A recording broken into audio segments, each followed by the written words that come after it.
నాకు ఒకటే ఇన్స్పిరేషన్ ఇంకోటి మర్చిపోయాను ఏంటంటే ఇప్పుడు నాన్నగారిది కర్ణ ఉంది. దాంట్లో ఒక డైలాగ్ ఉంది. అంటే భాష మీద మనం ఎట్లా జనాన్ని అట్రాక్ట్ చేయాలి. ఫస్ట్ మన భాష it's call the Italian of the east.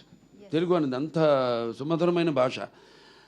అలాగే పవర్ఫుల్ భాషను కూడా చేసింది నాన్నగారే. మళ్ళీ అప్పటిదాకా మనకి పుస్తకాలు ఆ కవిత్వం వాటి వరకే రెస్ట్రిక్ట్ అయింది భాష మంది. ఇప్పుడు కర్ణలో ఉంది, లేకపోతే విరాగి అయిన పాండురాజుకు సరగణి కుల ప్రవర్తనాశక్తి అయిన కుంతికి జనించిన పాండవులు అని అది ఇదని దాని ఇంట్రెస్ట్ కలగడానికి మళ్ళీ నెమ్మదిగా ఒక్కొక్క లైన్కి మరి పాండవులు, దాని తర్వాత మళ్ళీ పాండవులు లాగినప్పుడు ఇంట్రెస్ట్ కలుగుతుంది. జనరల్గా అర్థం కాని వాడికి, పామరుడికి అర్థం కాదు. ఏంటి ఎందుకు ఇలా లాగాడు ఆయన, పాండవులని ఎందుకు లాగాడు ఆయన అని. అప్పుడు నెమ్మదిగా ఏ పండితుల దగ్గరికి వెళ్ళడం, తెలుసుకోవడం. ఏంటండి ఎందుకు అలా లాగాడు ఆయన పాండవులు అని అంటే, అదే అతనికి వాళ్ళ మీద ఉన్న కసి, కోపం అది అని దాని అర్థం తెలుసుకుని వాళ్ళే నెమ్మదిగా విని విని 10 సార్లు చివరికి ఒక్కొక్కడు ఒక్కొక్క ఎన్టీఆర్ రామారావు అయిపోయి వాళ్ళే కాళ్ళల్లో పైకి వేసుకుని డైలాగులు చెప్పే. అంటే మాధ్యమం, సినిమా మీడియా అండ్ ఆలోచన మాధ్యమమే కాదు, ఒక హౌ టు ఎలా దాన్ని ఇప్పుడు పిల్లలకు ఉంది. నేను చెప్పాను ఇందులో మేకతోక మేకతోక మేకతోక మేక మేకతోక మేకతోక మేక ఒక్కొక్క తోక మేక మేకతోక మేక మేక ఒక్కొక్క తోక మేక మేకతోక మేక. దీనికి అర్థం చెప్పండి. ఏమి లేదు అర్థం అవుతుంది, మేక తోక అంతే.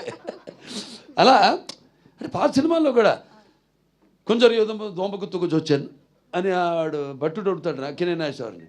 అడితే గంజాయి తాగి తురకల సంజాతము చేత కళ్ళు చబికొన్నావా కొడక, ఎక్కడ కొంచెం యుద్ధము దోమగుత్తుకు వచ్చాను అనగానే మళ్ళీ నాన్నగారు నాగేశ్వరరావుని అడగడం, మీకు ఆ సమస్య ఇస్తున్నాం పూరించండి రామలింగ తెల్లారి రామలింగ గారు అని. కానీ రంజన చెడి పాండవులు హరిభంజనులరై వెరటు కొలుపు పాలైది అకట సంజయ విధి నేమందును కుంజర యుధము దోమగుత్తుకు వచ్చాను అని.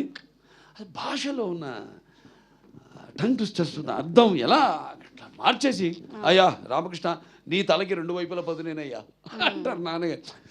క్లాసిక్ వాళ్ళు పుట్టారు, ఆ పాత్రకు పుట్టారు అంతే. నాన్నగారు కానీ నాగేశ్వరరావు కానీ అట్లా పుట్టారు.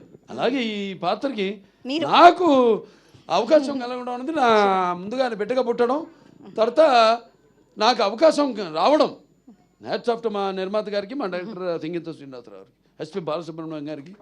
ఆయనకి నా జీవితాంతం రుణపడి ఉంటాను నేను. ఇటువంటి అద్భుతమైన సినిమా పాత్ర నా చేత చేయించినందుకు.